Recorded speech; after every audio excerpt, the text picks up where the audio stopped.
menyiksa Amel dengan cara membentur-benturkan kepala Amel ke dinding. Halo, Assalamualaikum. Balik lagi sama aku, Afina. How are you guys? Aku harap kalian semua baik-baik aja ya.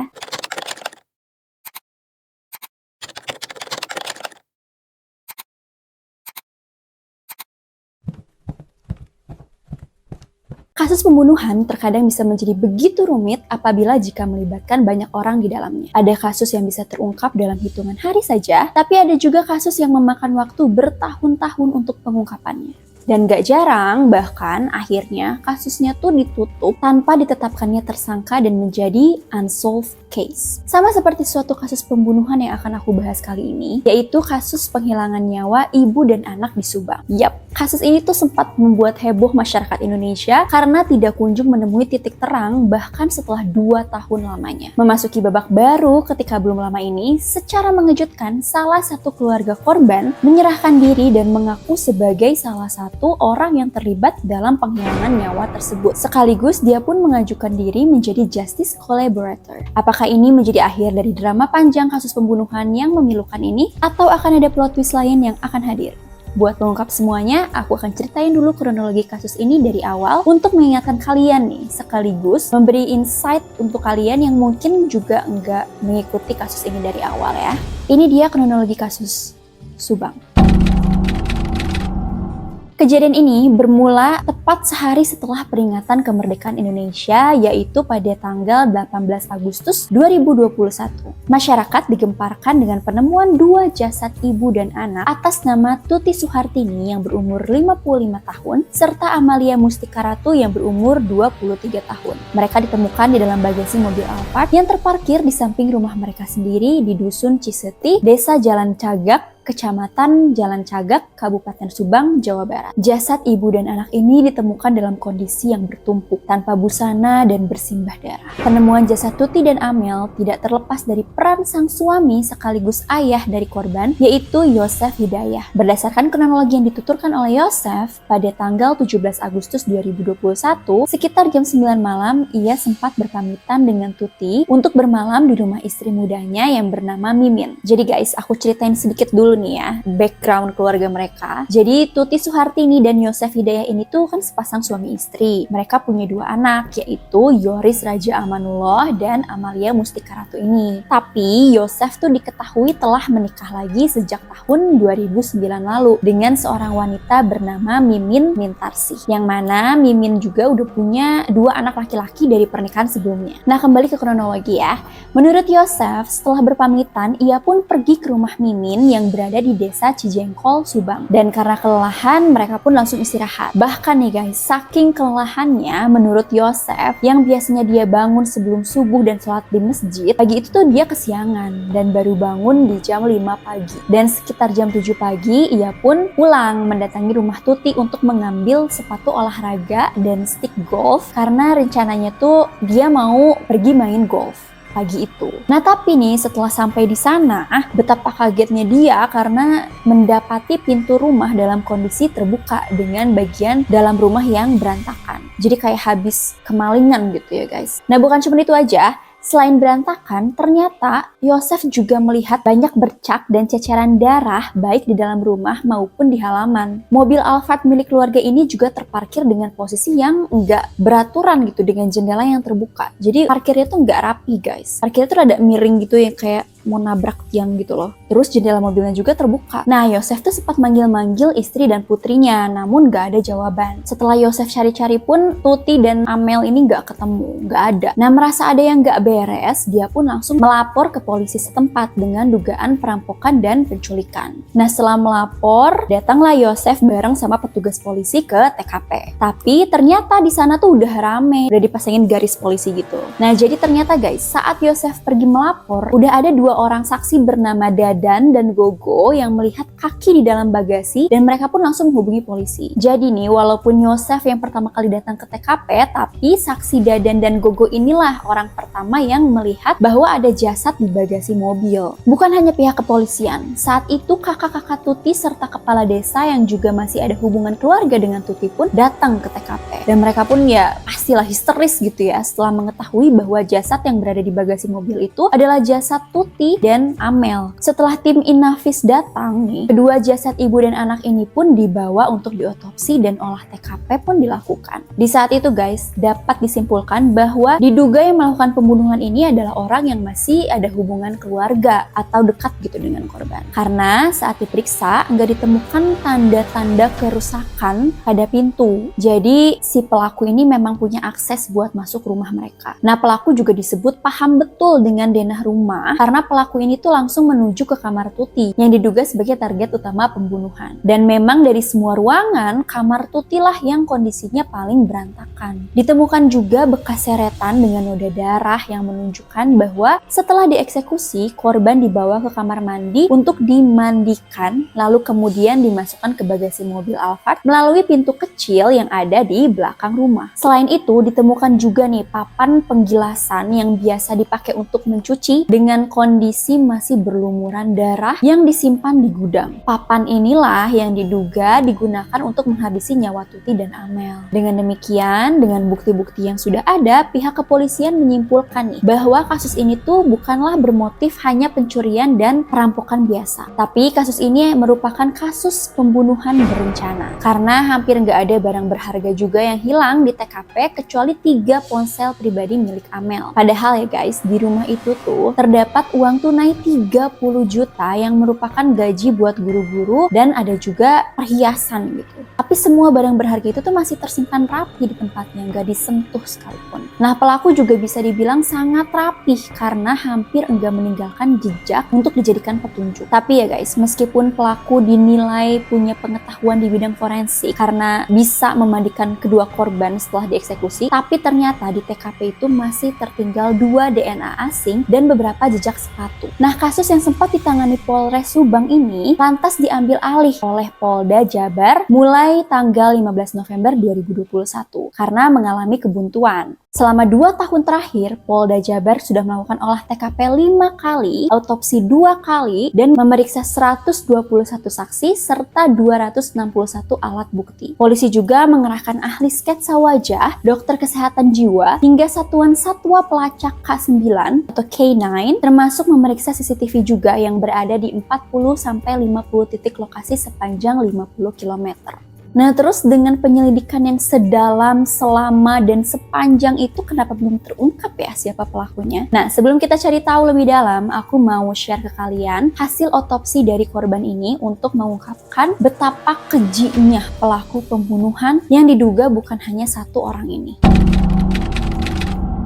Nah, seperti yang udah aku singgung bahwa jasad Tuti dan Amel diotopsi sebanyak 2 kali kan. Nah, untuk otopsi pertama itu dilakukan beberapa saat setelah jasad ditemukan. Hasilnya adalah mendiang Tuti dan Amel meninggal karena cedera berat pada bagian kepala dikarenakan ya hantaman benda tumpul yang sangat keras hingga meretakkan tengkorak kepala mereka. Namun, pada tanggal 2 Oktober 2021, makam mereka pun kembali dibongkar untuk dilakukan otopsi yang kedua. Otopsi yang kedua ini dilakukan untuk memastikan nih perbedaan jam kematian, penyebab pasti kematian, dan perbedaan luka dari kedua korban. Dan untuk otopsi yang kedua ini pun, Kombes Pol Dr. Sumi Hastri Purwanti diturunkan untuk melakukan pemeriksaan secara mendalam. Dr. Hastri ini emang dikenal tuh belak-belakan ya guys. Jadi pada beberapa kesempatan, Dr. Hastri membeberkan hasil dari otopsi kedua yang menurutnya tuh sangat keji dan sampai-sampai membuat dia tuh iba dengan kedua korban.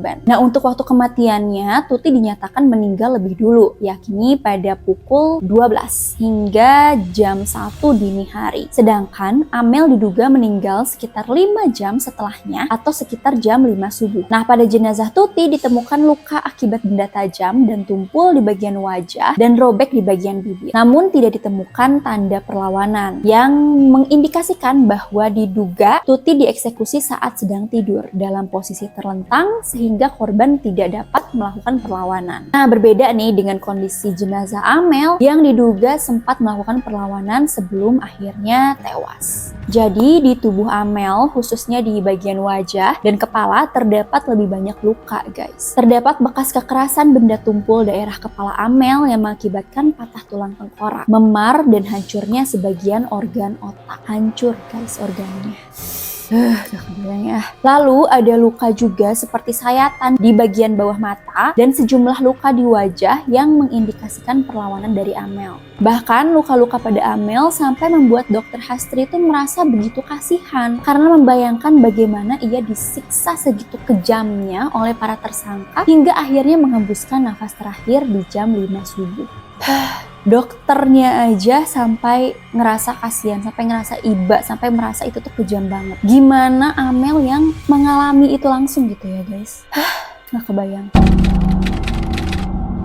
Kejanggalan dari kasus pembunuhan Subang ini dari awal berhasil menjadi trending topik karena penuh dengan misteri dan kejanggalan. Banyak juga nih yang menyayangkan kenapa sampai 2 tahun lamanya pelaku belum berhasil terungkap. Padahal ada beberapa petunjuk atau clue yang sangat-sangat jelas, yaitu dugaan kuat pelakunya adalah orang terdekat, masih ada hubungan keluarga, punya akses keluar masuk rumah, hafal denah rumah korban. Nah, jadi kan pasti harusnya polisi tuh bisa mengkerucutkan kasus ini dengan lebih mudah gitu ya guys. Nah terus guys, kejanggalan lainnya itu yang bikin masyarakat termasuk aku semakin gemes gitu ya. Karena adanya satu fakta yang mengejutkan bahwa terdapat bercak darah di lapisan baju terluar dari Yosef yang which is adalah suami dan ayah dari korban di hari ditemukannya korban. Nah bercak darah ini tuh identik dengan darah kedua korban. Polisi pun melihat bercak darah tersebut dan sempat menanyakan langsung pada Yosef. Namun Yosef berdalih bahwa kalau polisi nggak ngasih tahu dia juga bahkan nggak akan tahu nih kalau di bajunya itu ada bercak darah. Dan dia juga nggak tahu kenapa bisa ada bercak darah tersebut di baju dia. Dan yang paling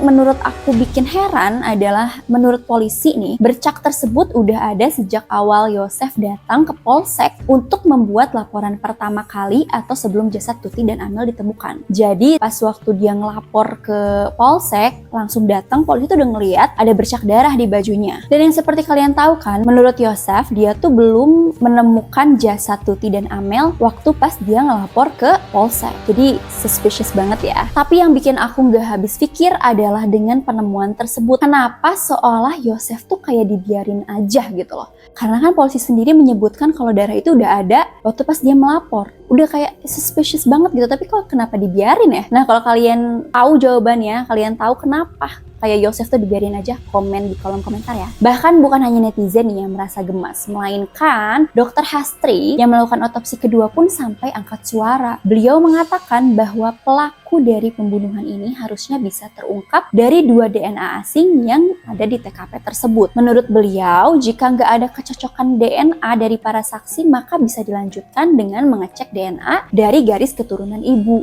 Jadi ada banyak cara gitu guys sebenarnya. Tapi ternyata hal tersebut tuh nggak kunjung dilakukan. Nah menurut kalian ada apa nih di balik semua ini? Kenapa Yosef tuh tidak dicurigai gitu sama polisi?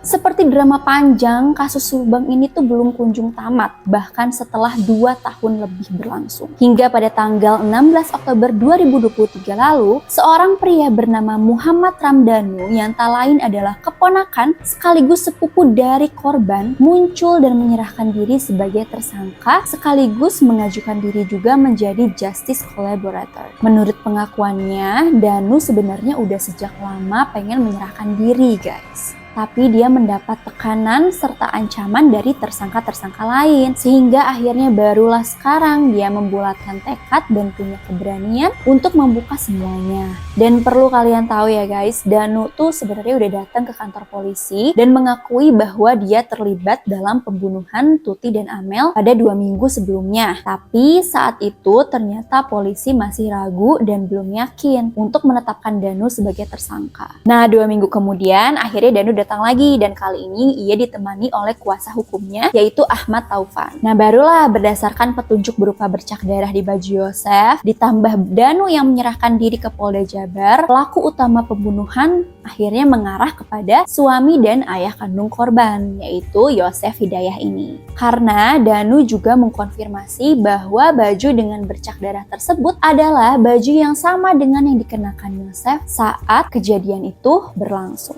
Jadi bener ya guys, sepandai-pandainya tupai melompat tuh pasti bakal jatuh juga. Karena ini tuh perbuatan yang salah gitu ya guys. Jadi mungkin Danu ini tuh hidupnya nggak tenang karena dia melakukan hal kesalahan yang sangat fatal gitu. Dia menghilangkan nyawa tantenya dan dan juga sepupunya gitu. Jadi ya mungkin hidupnya nggak tenang, makanya Danu pun akhirnya menyerahkan dirinya. Nah, aku juga mau kasih tahu ke kalian nih bahwa setahun setelah peristiwa pembunuhan ini dan jauh sebelum Danu menyerahkan diri, sempat beredar video yang menunjukkan seorang wanita yang katanya tuh dirasukin arwah Amel, dan di video itu tuh wanita itu tuh tampak begitu menderita dan aku merinding banget guys. Aku tiba-tiba merinding. Pokoknya dia tuh bercerita sambil menangis bahwa pelaku yang melakukan pembunuhan atas Amel dan ibunya adalah Yosef yang dibantu oleh Mimin, ibu tirinya ini. Oh, Amel. Subhanallah. Kenapa jahat? Astagfirullahaladzim. Dan bahkan nih dari cerita wanita ini, Amel tuh tampaknya sempat ingin kabur, namun akhirnya ditangkap oleh sang ibu tiri yaitu Mimin. Saat dirasuki ini semua diungkapin kayak gimana cara mereka menghilangkan nyawa Amel dan Tuti dan sebagainya gitu guys. Nah lanjut lagi. Nah menurut keterangan Danu, pelaku pembunuhan ini tuh totalnya ada 5 orang, yaitu Yosef Hidayah yang mana adalah suami dari Tuti Suhartini sekaligus ayah Amalia Mustika Ratu alias Amel, dan yang kedua adalah Muhammad Ramdanu alias Danu, anak angkat dari Waida yang merupakan kakak kandung dari Tuti Suhartini. Jadi keponakan tiri mungkin ya, jatuhnya keponakan tiri dari Tuti Suhartini ini. Yang ketiga adalah Mimin Mintarsih, yaitu istri muda dari Yosef. Keempat, Arigi Reksa Pratama, dan yang kelima ada Abi Aulia. Kedua ini adalah anak dari Mimin dari pernikahan pertamanya. Direktur Reserse Kriminal Umum Polda Jabar Kombes Pol Surawan mengungkapkan peran tersangka dari Danu ini adalah Danu diduga menemani Yosef ke tempat kejadian perkara. Terus Danu juga mengambilkan golok yang diduga untuk mengeksekusi di pembunuhan tersebut. Danu juga sempat membersihkan TKP sehingga mengganggu proses penyelidikan. Saat ini baru ada Yosef dan Danu yang udah ditahan. Sedangkan tersangka lain yaitu Mimin, Arigi Reksa Pratama, dan Abi belum dilakukan upaya penahanan nih atas pertimbangan penyidik. Nah akhirnya polisi terus menggali informasinya hingga akhirnya terungkap nih kronologi kejadian pembunuhan versi Danu, dan yang menurut aku ini sangat-sangat mengerikan. Jadi menurut keterangan Danu, di tanggal 17 Agustus 2021 malam, Danu tuh sedang main game di warnet dan mendadak dihubungi oleh pamannya yaitu Yosef. Karena Danu ini biasa membantu Yosef sekeluarga, Danu pun akhirnya pergilah, nurutlah gitu ke si paman ini, ke si Yosef ini. Nah, karena terbiasa membantu Yosef sekeluarga, akhirnya Danu pun pulanglah dari warnet menuju rumahnya yang gak jauh dari situ. Nggak berselang berapa lama, Danu pun menghampiri Yosef yang sedang makan di warung pecel lele. Di warung pecel lele tersebut, Yosef sedikit curhat nih mengenai kekecewaannya ke Tuti dan ke Amel karena nggak lagi dilibatkan dalam mengurus yayasan. Ia pun meminta Danu untuk membantunya memberi pelajaran pada Tuti dan Amel. Di sini Danu tuh nggak nyangka bahwa yang dimaksud memberi pelajaran itu sampai sejauh ini gitu guys, sampai menghilangkan nyawa. Di saat itu juga Danu tuh sempat bertanya ke Yosef soal perintah apa yang harus ia jalankan. Tapi Yosef tuh cuma minta Danu buat ikut dan nggak menjelaskan lebih lanjut. Nah tibalah di rumah Amel dan Tuti. Danu disuruh oleh Yosef untuk berjaga di luar. Menurut keterangan Danu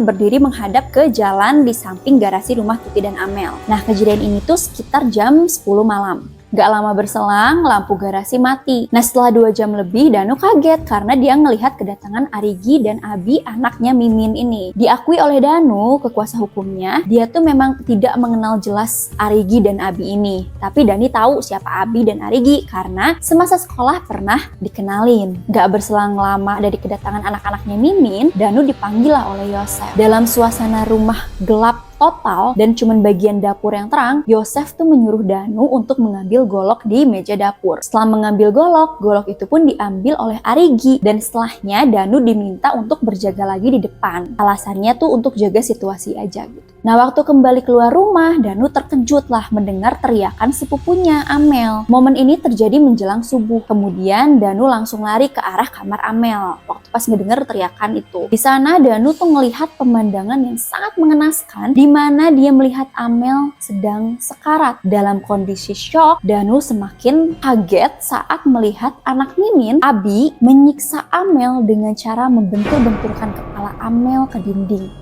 udah sekarat loh, masih dibenturin lagi ke dinding. Samping Amel yang sudah lemas, terlihat Tuti Suhartini yang sudah tergeletak tidak bernyawa. Tapi Danu saat itu nggak tahu bahwa Tuti sudah meninggal dunia. Nah, seketika bengong lah ya Danu, terdiam lah gitu. Semakin terkejut nih si Danu saat disuruh membantu untuk menggendong Tuti ke ruang tamu. Nah, karena mungkin pada saat itu Danu juga shock kali ya, jadi kayak dia nurut-nurut aja gitu. Karena kayak dia nggak tahu harus ngapain, tiba-tiba disuruh ya kayak refleks aja gitu mungkin badan tuh. Nah, pada momen ini juga Danu melihat Mimin datang. Jadi Mimin, si ibu tirinya Amel, datang terakhir gitu ya, waktu pas jasad Tuti udah mau diangkat dari kamar ke ruang tamu. Saat itu dia melihat Mimin langsung menuju kamar mandi. Sayangnya nih Danu nggak ngelihat langsung tindakan yang dilakukan Mimin saat kejadian ini berlangsung. Diduga Mimin lah yang bertugas memandikan para korban. Danu juga menambahkan nih kalau dia turut membantu membawa jasad Tuti ke dalam bagasi.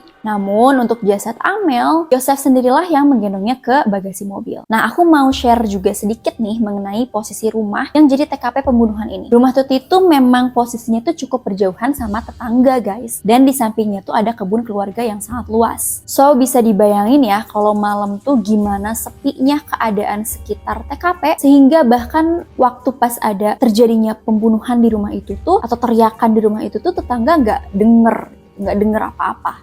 Tapi perlu kalian tahu juga ya, di pagi hari kondisi depan rumah ini tuh justru rame guys. Jadi hal ini juga mencuatkan dugaan bahwa awalnya jasad Tuti dan Amel itu tuh diletakkan di bagasi untuk kemudian dibawa dan dibuang ke suatu tempat. Tapi karena waktunya mepet nih, takut keburu ada warga yang lihat atau takut ada keburu warga keluar dari rumah, akhirnya pelaku langsung bersih-bersih dan cabut dari TKP. Terus gimana nih reaksi para tersangka yang di-spill oleh Danu? Nah, menanggapi kronologi yang dibeberkan Danu, mirisnya nih 4 orang tersangka lainnya masih tetap pada alibi mereka bahwa mereka tuh nggak ada di TKP saat kejadian dan sama sekali tidak melakukan pembunuhan tersebut. Bahkan dari pengakuan Mimin nih, dia dan kedua anaknya tuh nggak pernah mengenal Danu sebelumnya. Tapi saat ini tuh kepolisian tengah melakukan scientific investigation, di mana hal ini yang nantinya akan menjadi bukti yang nggak bakalan bisa terbantahkan sekalipun para tersangka ini tidak mengakui perbuatannya. Jadi kita tungguin aja ya guys. Kalau menilik dari keterangan Danu nih mengenai kekecewaan Yosef pada kedua korban, dugaan motif dari pembunuhan ini adalah karena Yosef yang merasa kecewa dan sakit hati karena tidak lagi dilibatkan dalam pengurusan yayasan keluarga mereka. Jadi ya guys, keluarga mereka ini tuh memiliki yayasan keluarga, yaitu Yayasan Bina Prestasi Nasional yang berada di Desa Cijengkol, Kecamatan Serang Panjang, Kabupaten Subang, Jawa Barat. Jadi yayasan yang diduga menjadi sumber malapetaka ini berdiri pada tahun 2009 dan awalnya yayasan ini didirikan oleh Yosef dan istri mudanya yaitu Mimin. Yayasan ini bergerak di bidang pendidikan dan punya 2 sekolah, 1 SMP dan 1 SMA. Awalnya Yosef lah yang menjadi pemimpin yayasan tersebut, sementara Mimin, istri muda Yosef, ternyata diketahui tuh nggak pernah jadi pengurus yayasan. Dia tuh cuman pernah jadi bendahara sekolah itu dan hanya berlangsung selama 2 tahun dari 2009 sampai 2011. Dan walaupun bendahara, dia tuh tugasnya cuma nulis, sementara uangnya dipegang oleh kepala sekolah. Dan seiring berjalannya waktu, pada akhirnya Yosef ini justru seolah terdepak gitu dari yayasannya sendiri, gitu, kayak terusir gitu dari yayasannya. Nah, seperti yang diungkapkan oleh anak sulungnya, yaitu Yoris, dalam 2 tahun terakhir, bahkan Yosef tuh nggak lagi memiliki jabatan apapun di yayasan dan bahkan nggak mendapatkan pembagian keuntungan. Alasan kenapa sang ayah nggak lagi diberi jatah dari yayasan tersebut karena menurut Yoris adalah karena ayahnya tuh sosok yang sangat boros. Jadi pada akhirnya yayasan ini tuh dikelola lah oleh Tuti, Amel, dan Yoris. Yoris yang menjabat sebagai kepala yayasan, Tuti sebagai bendahara, dan Amel sebagai sekretarisnya. Nah, sebagai bendahara yayasan, tentulah semua keuangan dikelola oleh Tuti. Nah, karena itulah ketika Yosef butuh uang, ia harus memintanya kepada Tuti. Diduga karena hal ini, lama-kelamaan Yosef merasa kesel, sekaligus kecewa, terutama pada Tuti dan Amel, karena dia bukan hanya tidak dilibatkan dalam yayasan, melainkan juga dibatasin penggunaan uangnya oleh istri dan anaknya tersebut. Ya guys, yang namanya boros ya. Lagian itu kan masih istri juga, masih istri sama anak, jadi nggak akan kemana-mana juga uangnya ya. Dan fakta lainnya guys, pasca tragedi pembunuhan ini, Yosef mengambil alih yayasan dan menduduki jabatan sebagai ketua yayasan tersebut. Sementara, sang anak Yoris dialihkan menjadi kepala sekolah. Jadi sesudah adanya kejadian ini, Yosef tuh malah kayak mengambil kesempatan gitu untuk menjadi ketua yayasan lagi. Dan Yoris ini yang tadinya udah jadi ketua yayasan, diturunin lagi jadi kepala sekolah. For your information ya guys, dana BOS yang diterima yayasan ini tuh nilainya memang cukup fantastis. Bahkan bisa mencapai 1 miliar tiap tahunnya. Dan beberapa saat setelah peristiwa pembunuhan terjadi, menurut pengacara Yoris, Leni Anggraini, Yosef ternyata juga telah mencairkan dana yayasan sebesar 200 juta yang entah buat apa uang tersebut. Nah, update terakhir yang aku dapat pada tanggal 24 Oktober lalu telah dilakukan olah TKP ulang untuk mencari barang bukti baru. Salah satunya adalah golok, seperti apa yang Danu omongin. Dan dari hasil olah TKP ulang tersebut didapati adanya kesesuaian keterangan tersangka dari Danu dengan TKP awal pembunuhan. Mulai dari lokasi tempat pembunuhannya 2 korban hingga alur peristiwa setelah pembunuhannya. Dan jika apa yang dikatakan oleh Danu benar, aku harap nih para tersangka khususnya sang master of mind Yosef bisa terketuk nih hatinya untuk bisa mengakui dan mempertanggungjawabkan perbuatannya. Ya iyalah guys, apalagi yang mau dijadiin bukti itu udah banyak banget bukti-buktinya. Udah clear as the sky banget gitu ya si bukti-buktinya. Jadi mau apa lagi yang harus dicari gitu. Bahkan nih guys, kalau kalian sempat mengikuti kasus ini tuh, pasti kalian gak habis pikir sama tersangka si Yosef ini, dimana dialah orang yang dari awal terlihat begitu terpukul. Dia sampai nangis saat pemakamannya guys. Dan selalu mengatakan bahwa ia tuh sangat menyayangi putrinya. Dan Yosef juga bilang kalau 2 korban Tuti dan Amel ini adalah orang yang sangat-sangat baik. Dan bahkan ya guys, saking hypocrite-nya dia, munafiknya dia nih, dia tuh sampai menyurati presiden agar kasus ini tuh tetap diusut dan pelaku segera bisa ditemukan. Munafik banget ya guys ya. Dan dengan kemunculannya Danu dan pengakuannya Danu inilah terlihat bahwa Yosef tuh cuman acting selama ini tuh. Dia tuh membangun drama epik atas kematian istri dan anaknya sendiri. Kasus ini tuh benar-benar menguras emosi dan menyayat hati sih guys ya. Karena salah satu terduga pelakunya yang adalah seorang suami sekaligus ayah nih, yang harusnya menjadi pelindung bagi keluarganya, malah melakukan hal yang kejam tersebut ke darah daging dan istrinya sendiri. Kalau kalian suka sama video ini, boleh banget kasih like, sekalian subscribe, dan share ke teman-teman kalian supaya aku bisa tambah semangat untuk bikin video yang lainnya. So, thanks guys for watching. I'll see you later. Bye!